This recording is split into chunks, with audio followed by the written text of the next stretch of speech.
Doctor साहब, आज के दौर का एक बहुत ज़रूरी क्वेश्चन जो कि अक्सर नाज़रीन की तरफ से पूछा जाता है,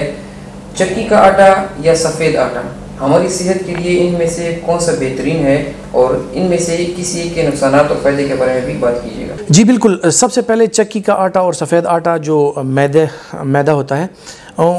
उसकी जो साख्त है उसके बारे में जानना ज़रूरी है कि चक्की का आटा जो होता है वो भूरा आटा जो होता है उसमें ये होता है कि वो चक्की से बन के आ रहा होता है और उसकी छानने का अमल जो है वो बड़ी छानों से हुआ होता है। सो वो ज़रा सा मोटा होता है और उसमें जो गंदम का जो कोटिंग होती है वो भी शामिल होती है। सो अगर देखा जाए तो चक्की का जो आटा है, भूरा आटा जो है, उसमें गंदम की कोटिंग भी शामिल होती है। अब यही गंदम की कोटिंग जो है इसके 3-4-5 फ़ायदे हैं। इसमें आपके लिए अच्छी एनर्जी हो सकती है, इसमें मिनरल्स शामिल होते हैं, इसमें मुख्तलिफ़ किस्म के वीट प्रोटीन्स शामिल होते हैं और इसमें जो है तो मुख्तलिफ़ किस्म की नमकियात भी होती हैं।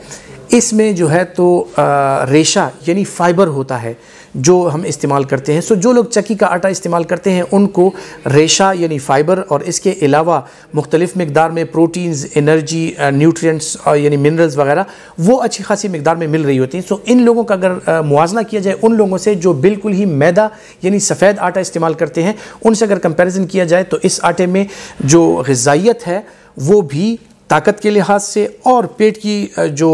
हाजमे का सिस्टम है उसके लिहाज से भी मैं रिकमेंड करता हूं कि जो भूरा आटा है और चक्की का आटा है उसका इस्तेमाल किया जाए,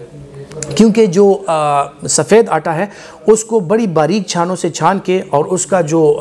पोर्शन होता है वीट का वो अलग कर दिया जाता है और सिर्फ ही स्टार्च रह जाता है। स्टार्च में इंतहाई ज़्यादा मिक़दार में कार्बोहाइड्रेट्स पाई जाती हैं और इसमें वो आटे में जो प्रोटीन्स और मिनरल्स हमें वो गंदम के छिलके से मिल रही होती हैं वो चली जाती हैं। सिर्फ हमारे लिए स्टार्च रह जाता है जो कि इंसान की एनर्जी के लिए बहुत अच्छा है, लेकिन उसमें ग़िज़ाइयत की कमी आ जाती है। और दूसरी बात ये होती है कि स्टार्च अगर ज़्यादा मिक़दार में ली जाए